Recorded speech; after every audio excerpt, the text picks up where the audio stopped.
जिस ममता बनर्जी ने देश के सबसे बड़े नेता और विश्व के सबसे कद्दावर नेता प्रधानमंत्री नरेंद्र मोदी और भारत के आदरणीय गृह मंत्री अमित शाह का रथ रोक दिया था, उस ममता बनर्जी में इतनी ताकत नहीं बची कि वह टाइगर जयराम महतो को आने से रोक दे। नो एंट्री लगाने के बावजूद भी टाइगर जयराम महतो की जबरदस्त एंट्री पश्चिम बंगाल में हो गई है। नमस्कार, मैं प्रिंस कुमार सिंह और आप देख रहे हैं पॉजिटिव प्रिंस। अगर अभी तक आपने चैनल को सब्सक्राइब नहीं किया है तो खबरों से अपडेट रहने के लिए कृपया चैनल को सब्सक्राइब कर लीजिए, और जो लोग ऑलरेडी कर चुके हैं तमाम लोगों को सहृदय धन्यवाद। अब वापस आते हैं अपनी खबर पर, और जरा आप टाइगर जयराम महतो का बंगाल का ये भाषण सुनिए। आप सभी को जोहार, नमस्कार।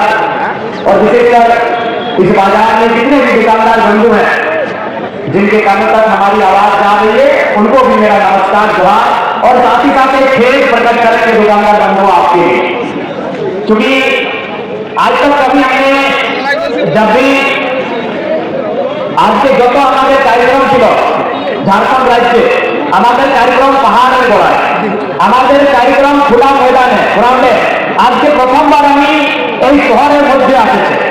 তো আমিও মানে কি এই শহরের মধ্যে মানে ভিড়ভাড় যেমন আপনার ব্যাপার আছে তার, কিন্তু আজকে সেই জন্য আমি খেদ প্রকাশ করতে চাই কি আমাদের জন্য আপনার কাজ আপনার ব্যাপার একটা ঘন্টা দুটা ঘন্টার মতো বিক্রম হবে।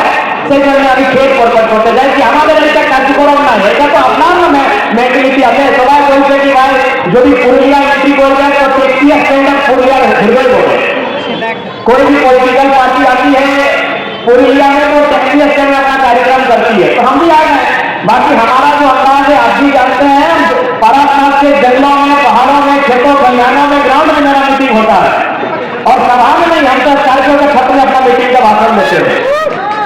तो इसलिए जितने भी दुकानदार बंधु है 2-3 घंटा के लिए आपका अगर काम व्यापार दिक्कत होगा तो उसके लिए हम क्षमा चाहेंगे, क्योंकि मेरा कार्यक्रम ऐसा नहीं होता है। लेकिन भाई ये आपके पुरुलिया का ही धारणा है कि यदि आपको राजनीति करना है तो शहर में भी थोड़ा आना होगा, इसलिए हम शहर में आए हैं। बाकी हम गांव वाले हैं, हमको पहाड़ों में मीटिंग करना पसंद होता है।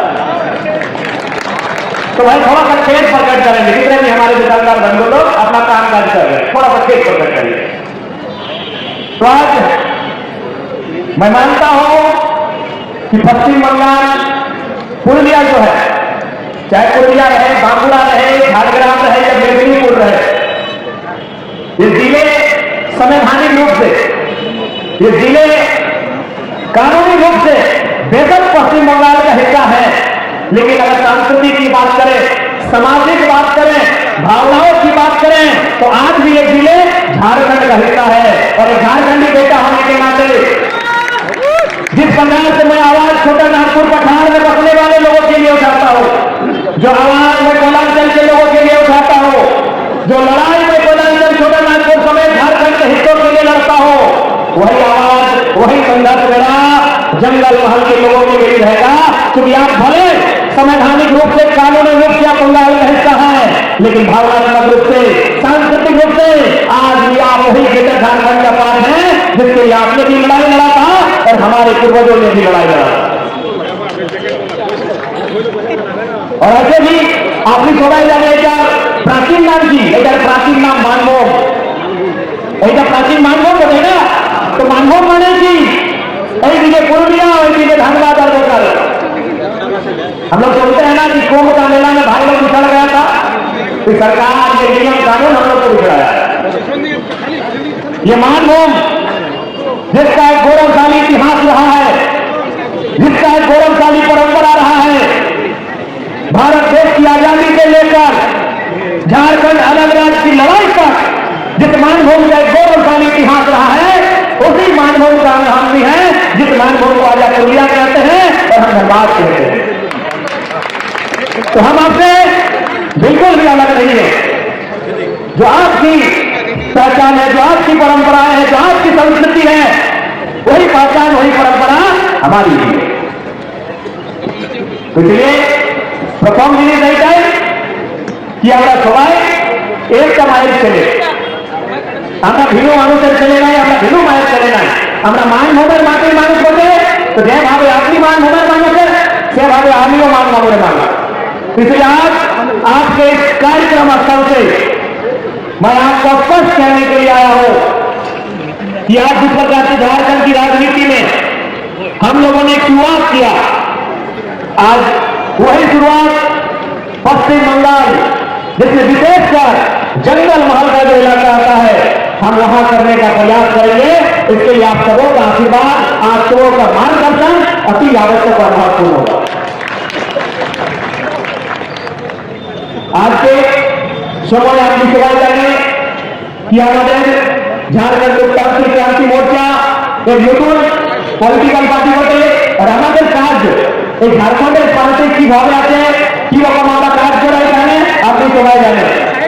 যদি আমাদের কাজ ভালো আপনাকে ভালো লাগে, আপনি যদি ভালো বুঝে আমাদের কার্যশৈলী, তো আপনার আশীর্বাদ আমরা সবাই চাই। সেই জন্য আমরা এই ঝাড়খণ্ডের মাটিতে, এইখানে বাংলার মাটি, বিশেষ করে এই পুরুলিয়া, ঝাড়গ্রাম, বাঁকুড়া আমরা আছে আপনার आशीर्वाद दिए।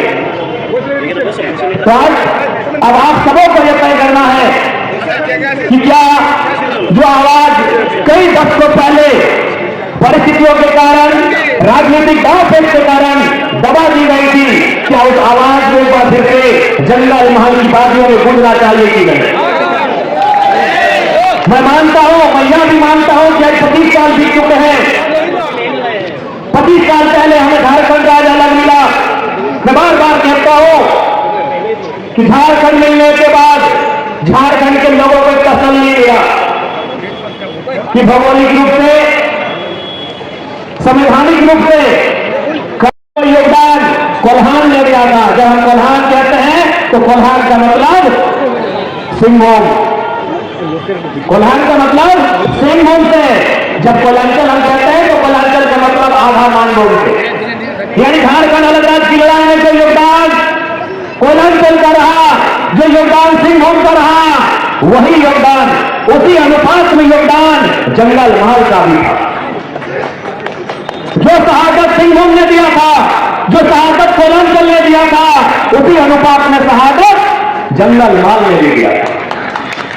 इसीलिए मैं कहता हूं कि हमें तसल्ली मिला कि हमारे पूर्वजों ने अगर लहू बहाया तो हमें झारखंड मिला, लेकिन आज जंगल महल के लोगों को मलाल होता है कि लहू तो हमारे पूर्वजों ने भी बहाया था, लहू तो जंगल महल की वादियों ने भी बहाया था ग्रेटर झारखंड का पार्ट बनने के लिए, लेकिन आज उन्हें नसीब नहीं हो पाया।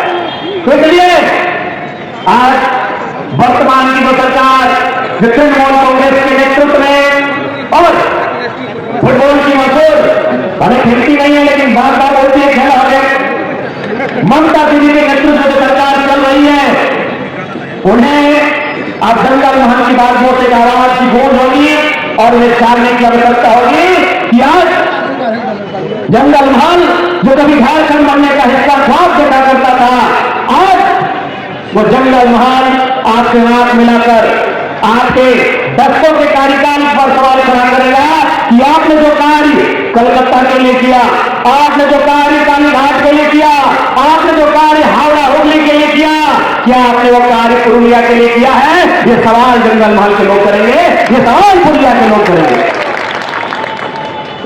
बिल्कुल, क्योंकि आपको हमने 10 दिन नहीं 10 साल से ज्यादा का समय दिया यहाँ के लोगों को। आज यहाँ का नौजवान, यहाँ के बुजुर्ग, यहाँ की महिलाएं जरूर सवाल करेंगी और आपसे पूछेंगी, आज यहाँ की लड़कर पूछेंगी, क्योंकि ये राजतंत्र नहीं, ये लोकतंत्र है और लोकतंत्र में जनता सर्वोपरि होती है। जनता ये सवाल पूछेगी कि आपने अपने महत्वपूर्ण हिस्सों के लिए जो काम किया, क्या वो पुरुलिया के लिए किया? अगर किया है तो पुरुलिया के तमाम सरकारी कॉलेजों का औचक निरीक्षण करने की आवश्यकता है। उनमें कितने विद्यार्थी पुरुलिया के हैं और कितने विद्यार्थी पुरुलिया के बाहर अन्य जिलों के हैं। यदि आपने पुरुलिया के लिए, इन क्षेत्रों के लिए कार्य किया है तो आज फौरन औचक निरीक्षण करने की जरूरत है कि यहाँ के अभ्यर्थियों को, यहाँ के स्टूडेंट्स को आपने कितना नामांकन करवाया है और बाकी का कितना हुआ है। देखिए, बात पर जाइए, चाहे कोई राज्य हो, चाहे कोई देश हो, सब समान नहीं होते हैं। पुरुलिया एक ग्रामीण परिवेश में जीवन यापन करने वाला क्षेत्र है। हम कलकत्ता और पुरुलिया की तुलना नहीं कर सकते हैं। कलकत्ता में 10 किलोमीटर के क्षेत्रफल में करोड़ों की आबादी बढ़ती है कि नहीं बढ़ती है? पुरुलिया में हजारों वर्ग किलोमीटर में फैला हुआ क्षेत्रफल होगा, लेकिन वहां लाखों की आबादी है। तो हम पुरुलिया और कलकत्ता की तुलना में अध्ययन नहीं कर सकते हैं। पुरुलिया ग्रामीण परिवेश को जीता है, पुरुलिया खेत खलिहान को जीता है, पुरुलिया धान को जीता है, पुरुलिया गांव की परंपरा को जीता है। इसलिए आज इस क्षेत्र में बसपा करने वाले वे लोग जो कालखंड से एक लंबी लड़ाई, वो लड़ाई महादेवी प्रताप के खिलाफ थी, वो लड़ाई शोषण के खिलाफ थी, वो लड़ाई पुलिस या दमन के खिलाफ थी। जिस लड़ाई को यहाँ के लोगों ने लड़ा था, उस लड़ाई का परिणाम तो इन्हें नहीं मिला, लेकिन उन्होंने संतोष किया बंगाल का हिस्सा बनकर। तो आज बीवी को इसका जवाब देना होगा, बिल्कुल देना होगा, और नहीं फिर बार जंगल महाती बागियों से एक आवाज आएगा और आवाज से पूरा बंगाल मिलेगा। इस बात को भी ध्यान रखने की आवश्यकता है। आज चाहे राज्य की सरकार हो या केंद्र की सरकार हो, केवल अपने पूंजीपति मित्रों का उन्होंने घर चलाने का काम किया है। आज दीदी बोले मोदी के बोले कि अपनी पूंजीपति मानो लोकल पॉलिटिकल पार्टी बोले, अपना पूंजीपति बोले, लेकिन आपको समझ जाने यही बंगाल में धोती सारा चीट फंड घोटाला हुआ है, उसका जांच भी करवाने की आवश्यकता होनी चाहिए। नारा स्टिंग ऑपरेशन भी हुआ है इसी बंगाल की धरती में। आज दीदी ठहाका मार के कहती हैं कि हम भारतीय जनता पार्टी को अपने बंगाल में देखना पसंद नहीं करते हैं, लेकिन जब नारा स्टिंग ऑपरेशन होता है तो उसमें तृणमूल कांग्रेस और भाजपा के कई बड़े नेता पाए जाते हैं और उस फाइलों को बंद कर दिया जाता है। तब चोर मोहरे भाई बन जाते हैं। किससे छुपा है? जिस प्रकार देश में सहारा का स्कैम सामने आता है, गरीब लोगों ने अपने पसीने से कमाई हुई, अपने पसीने से पाई कमाकर सहारा में पैसा जमा किया था। आज जो स्थिति सहारा का हुआ है, वही बंगाल में शारदा घोटाला के नाम से भी जाना जाता है, जिसमें कम लागत लगाकर ऊंची ब्याज और ऊंची प्रॉफिट की लाभ देकर जो गरीब जनता का, भोली भाली जनता का पैसा कलेक्ट किया गया। और आज उन कंपनियों का क्या हुआ, आज उनसे कार्रवाई का क्या हुआ? आज जिन लोगों ने निवेश किया था और निवेश करने वाले लोग आज आत्महत्या करने लगे हैं, उनकी पीड़ा का क्या हुआ? ये सवाल तो वाजिब है और ये सवाल पूछना बनता है। क्या बोल रहे हैं बंगाल वासियों? शारदा चीट फंड घोटाला बोल रहे हैं क्या? इसमें कठोर आपका नहीं है। आज देश की राजनीति ने जनता के स्तर को इतना कम कर दिया है, वो अपने दिनचर्या के जीवन में, वो अपने दैनिक जीवन में फंसकर उलझ कर रह जाते हैं कि इतने बड़े घोटाले बहुत कम समय में बुला दिए जाते हैं। आज उनके पास समय कहां रहा कि इन विषयों से बात कर पाए, इन विषयों को याद कर पाए, उनके पास समय कहां है? आज दैनिक जीवन में इतने मशगूल हो गए हैं जनता। अब करे भी तो क्या करें? किसान जो सब सन्यासी है नहीं, घर परिवार चलाने वाले लोग हैं, परिवार है, बच्चे हैं, उनके लिए जीना पड़ता है, उनके लिए करना पड़ता है, इसीलिए घोटालों को भी भूल जाते हैं। लेकिन याद रखिएगा, समय के गर्भ में कुछ अगर दफन हो जाता है तो समय के साथ तो चिंगारी बढ़ के वापस भी आता है। और इस बार चाहे भारतीय जनता पार्टी रहे या तृणमूल कांग्रेस रहे, मुझे लगता है बंगाल की जनता को, विशेषकर जंगल महल, पुलिया, बांकुड़ा, झारग्राम, मेदिनीपुर, वहां की जनमानस को उनसे सवाल भी करना होगा, उनसे हिसाब भी मांगना होगा। क्योंकि अगर राज्य में जोड़ा फूल की सरकार है तो केंद्र में कमल फूल की सरकार है। जोड़ा फूल ना, जोड़ा फूल की जोड़ा पास। अब आपकी जो भी प्रतिक्रिया, अपनी प्रतिक्रिया कमेंट बॉक्स में जरूर लिखिएगा। जुड़े रहे हमारे साथ। जय हिंद, जय भारत।